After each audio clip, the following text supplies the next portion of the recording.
Yesterday, in my view, one of the darkest days in the history of our nation. An unprecedented assault on our democracy. An assault literally on the citadel of liberty in the United States Capitol itself. An assault on the rule of law. An assault on the most sacred of American undertakings, ratifying the will of the people in choosing the leadership of their government. All of us here grieve the loss of life, grieve the desecration of the people's house. But what we witnessed yesterday was not dissent, it was not disorder, it was not protest, it was chaos. They weren't protesters. Don't dare call them protesters. They were a riotous mob, insurrectionists, domestic terrorists. It's that basic, it's that simple. And I wish we could say we couldn't see it coming.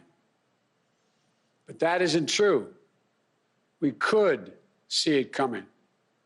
The past 4 years, we've had a president who's made his contempt for our democracy, our Constitution, the rule of law, clear in everything he has done. He unleashed an all-out assault on our institutions of our democracy from the outset. And yesterday was but the culmination of that unrelenting attack. He's attacked the free press, who dared to question his power, repeatedly calling the free press the enemy of the people.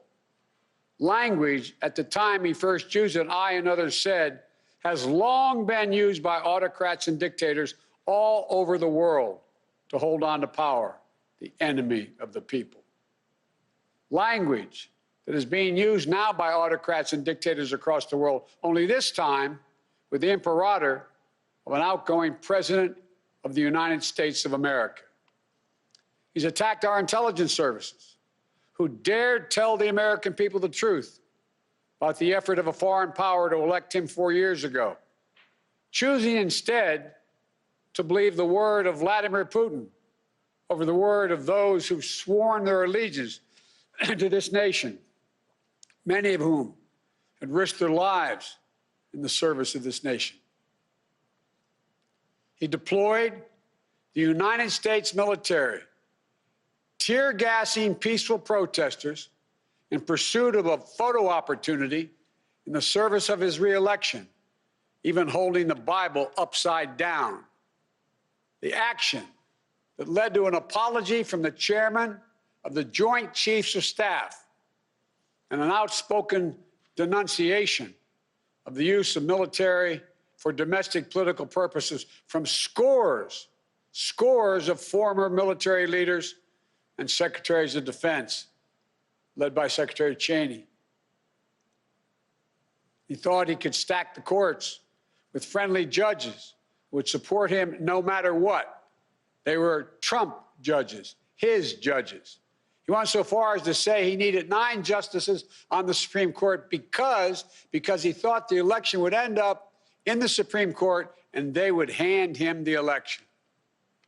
He was stunned, truly stunned, when the judges he appointed didn't do his bidding, instead acted with integrity, following the Constitution, upholding the rule of law, not just once or twice or 3 times, but over 60 times. Let me say it, over 60 times. In more than 60 cases, in state after state after state. And then at the Supreme Court, as judges, including people considered, quote, his judges, Trump judges, use his words, looked at the allegations that Trump was making and determined they were without any merit. Nothing was judged to put this election in question or doubt by any of these judges. You want to understand the importance of democratic institutions in this country? Take a look at the judiciary in this nation. Take a look at the pressure it was just subjected to by a sitting president of the United States of America. at every level. The judiciary rose to the moment during this election, did its job, acted with complete fairness and impartiality, with complete honor and integrity. When history looks back in this moment that we've just passed through, I believe it will say our democracy survived in no small part because of the men and women who represent an independent judiciary in this nation. We owe them a deep, deep debt of gratitude. And then there's the attack on the Department of Justice, treating the Attorney General as his personal lawyer and the department as his personal law firm. Through it all, we would hear the same thing from this president. My generals, my judges, my Attorney General. And then yesterday, a culmination of an attack on our institutions of democracy. This time, the Congress itself, inciting a mob to attack the Capitol, to threaten elected representatives of the people of this nation, and even the vice president, to stop the Congress from ratifying the will of the American people in a just completed free and fair election.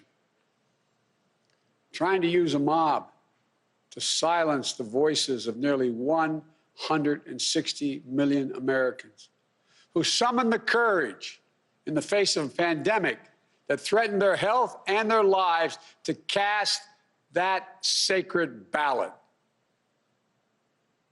I made it clear from the moment I entered this race that what I believe was at stake. I said there was nothing less at stake than who we are as a nation, what we stand for, what we believe, what we will be. At the center of that belief is one of the oldest principles this nation has long held. We are a government of laws, not of men, not of the people, of laws. I said it many times in the campaign. Our democratic institutions are not relics of another age. They're what sets this nation apart. They're the guardrails of our democracy. And there's no president. That's why there is no president who is a king. No Congress that's a House of Lords. A judiciary doesn't serve the will of the president or exist to protect him or her. We have three co-equal branches of government. Co-equal. Our president is not above the law. Justice serves the people. It doesn't protect the powerful. Justice is blind. What we saw yesterday in plain view was another violation of the fundamental tenet of this nation. Not only do we see the failure to protect one of the three branches of our government, we also saw a clear failure to carry out equal justice. I'm not sure if you used to say in the Senate, excuse a point of personal privilege. A little over an hour and a half after the chaos started, I got a text from my granddaughter, Finnegan Biden, who's a senior in her last semester at the University of Pennsylvania. She sent me a photo of military people in full military gear, scores of them lining the steps of the Lincoln Memorial because of protests by Black Lives Matter. She said, "Pop, this isn't fair. No one can tell me that if had been a group of Black Lives Matter protesting yesterday, they wouldn't have been treated very, very differently than the mob of thugs that stormed the Capitol." We all know that's true. And it is unacceptable, totally unacceptable. The American people saw it in plain view. And I hope it sensitized them to what we have to do. Not many people know it. When Justice Garland and I were talking, we talked about, I think he raised it, the reason for the Justice Department was formed in the first place. It was back in 1870. We didn't have a Justice Department before that, the cabinet. It was formed in 1870 to enforce the Civil Rights Amendment that grew out of the Civil War, the 13th, 14th, and 15th Amendments, to stand up to the Klan, to stand up to racism, to take on domestic terrorism. This original spirit must again guide and animate its work. So as we stand here today, we do so in the wake of yesterday's events that could not more have vividly demonstrated some of the most important work we have to do in this nation, committing ourselves to the rule of law in this nation, invigorating our domestic and democratic institutions, carrying out equal justice under the law in America.